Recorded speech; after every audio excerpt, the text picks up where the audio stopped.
समाजात अनेक लोक असे आहेत ज्यांना आपण दिव्यांग किंवा अपंग म्हणतो. आपण या दिव्यांगाप्रती आपली जबाबदारी ओळखली पाहिजे, असं मत इक्विब्रिज फाउंडेशनच्या प्रमुख दीक्षा दिंडे यांनी व्यक्त केलं.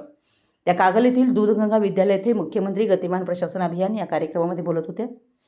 पुढे त्या म्हणाल्या की दिव्यांगांना शारीरिक किंवा मानसिक मर्यादेमुळे अनेक अडचणींचा सामना करावा लागतो, पण याचा अर्थ असा नाही की ते सामान्य आयुष्य जगू शकत नाहीत.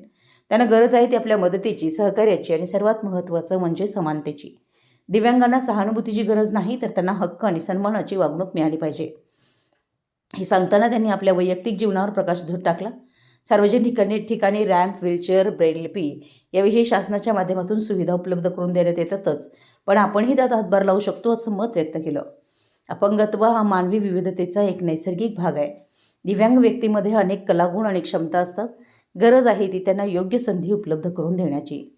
जेव्हा आपण दिव्यांगांना समाजाचा अविभाज्य भाग म्हणून स्वीकारू, तेव्हाच खऱ्या अर्थानं एक सुसंस्कृत आणि प्रगतिशील समाज म्हणून आपली ओळख निर्माण होईल. यावेळी त्यांनी अनेक मुलामुलींचा कृतीयुक्त सहभाग घेऊन दिव्यांगांना कोणत्या अडचणी येऊ शकतात त्याची अनुभूती दिली.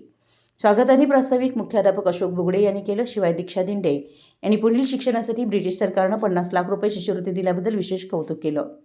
यावेळी आनंदराव पाटील, अमोल सुतार, स्वप्नील कारखानेस उपस्थित होते. आभार आयुष्य जमादार यांनी मांडले, तर सूत्रसंचालन आणि सतांबोळी यांनी केलं.